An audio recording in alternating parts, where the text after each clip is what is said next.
Good morning, ladies and gentlemen. Today, I am going to be looking at fiscal policy and monetary policy. And then before I start with fiscal policy and monetary policy, let me start by revising the multiplier equations.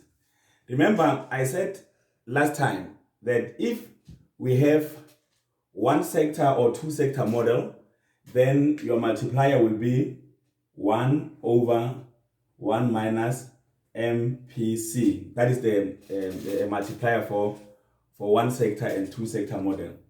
But if you have a three sector model now, because of tax rate, your multiplier is going to change, and then your new multiplier will be 1 over 1 minus MPC, and then in bracket 1 minus tax rate. Right, I wanted to sort of change it from last time, because in bracket here I did put tax rate instead of 1 minus tax rate. Just take that note of that. So I wanted to practice how to calculate multiplier for one sector model, for two sector model, and then for three sector model. And then if you know that, then I'm fine. Right. So let's get down to the fiscal policy. So we get down to the fiscal policy. Now, these are the actions taken by government, obviously, to stimulate the economy. Obviously, this is how the government stimulates the economy. Right. Now, what I want you to learn from this fiscal policy is that the government is making use of two instruments. So the first instrument is government expenditure, that is spending. When the government is spending, it's building roads, it's building clinics, is coming up with projects to build roads, and then is giving the child support grants and all this government spending. But obviously they must have some sort of a source of revenue. And the source of revenue of the government is taxation.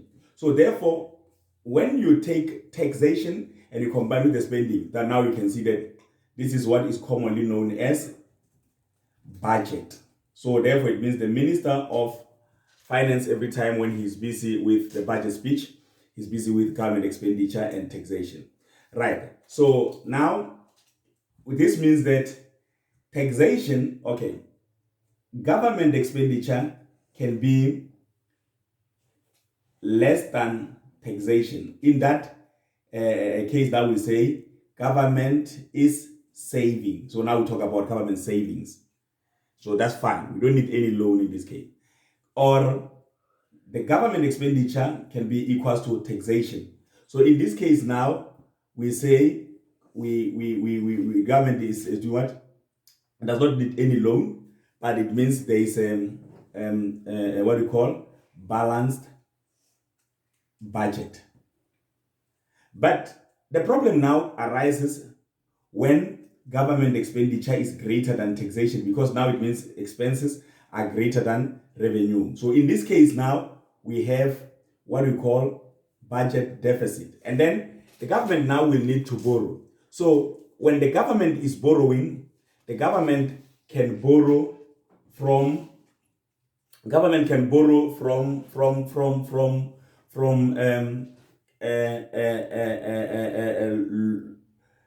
local people, and if government is borrowing from local people, and then we know that they are just selling bonds to South African citizens, but they can also sell bonds to the foreign citizens. So now it means now they borrow from foreign countries, or simply they can borrow from the Reserve Bank, which is not preferable in South Africa. So now, when government is trying to stimulate the economy, we are saying that the government is doing what we call the expansionary fiscal policy. And in that case, you will see that the government is either increasing government spending or is decreasing taxation, or both.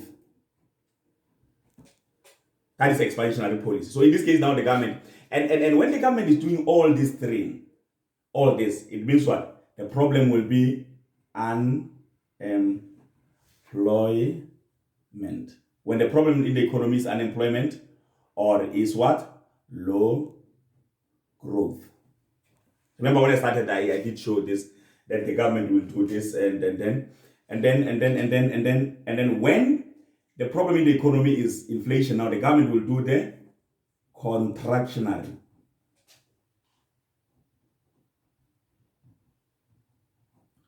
Fiscal policy. So in that case, when the government is doing the contractionary fiscal policy, in terms of contractionary fiscal policy, it means government is either decreasing government spending or increasing taxation or both. So in this case now it means the problem is inflation. Now you understand that. Now you understand why I did mention that we are making use of this. So therefore it means what? It means you can see that the main instruments of the fiscal policy is government spending and taxation. And you can see now that we can apply this in expansionary fiscal policy, we can apply this in contractionary fiscal policy, and why. Right. So now, what I'm going to do now is I'm now going to jump to monetary policy. And now, monetary policy now, this will be the actions by the Reserve Bank. Monetary policy. Now, this is how the South African Reserve Bank stimulate